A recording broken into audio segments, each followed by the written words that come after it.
Vote দিয়ে লাভ নাই, উঠতে পাৰে না দুইজনেৰ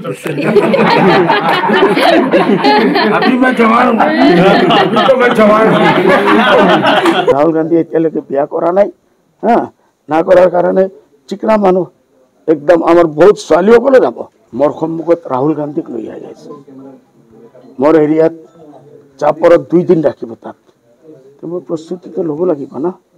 তো ইমান ডাঙৰ লিডাৰ হোৱা নাই। মই এটা কথা কৈছোঁ, ৰাহুল গান্ধী শপত আহিব। ৰাহুল গান্ধী এতিয়ালৈকে বিয়া কৰা নাই না কৰাৰ কাৰণে চিকনা মানুহ একদম আমাৰ বহুত ছোৱালীসকলে যাব দেখাৰ কাৰণে। ৰাহুল গান্ধীৰ নজৰ নপৰে, তাৰ ওপৰত যদি পৰি যায় তাইৰ জীৱন সফল হৈ যাব। এইটোৰ কাৰণে মানুহ বহুত যাব, ভিৰো বহুত হ'ব।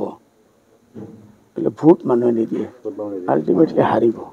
কংগ্ৰেছে সেই এটা বা 1টা সিট যেটো আছিল এইটোই পাব, হাফ সিটও পাব নোৱাৰিব ৰাহুল গান্ধী। কাৰণে আমি ৰাহুল গান্ধীজীক वेलकम কৰিছোঁ।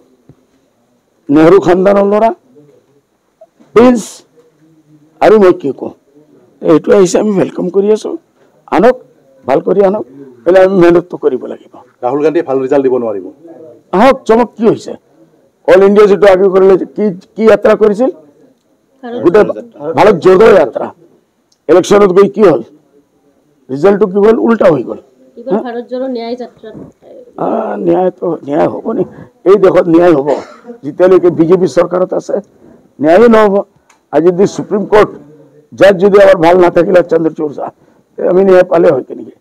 কালি বিলকিস বানুৱে ন্যায় পাইছে, এইটো নতুন চিফ জাস্টিস হওয়াৰ কাৰণে পাইছে। ন্যায়ালয়েৰ উপৰ আমাৰ আস্থা আছে, এইটো কাৰণে বিলকিস বানুৱে পাইছে। আৰু বহুত কেছত আমি এনেকুৱা পাম বুলি আমাৰ আশা আছে।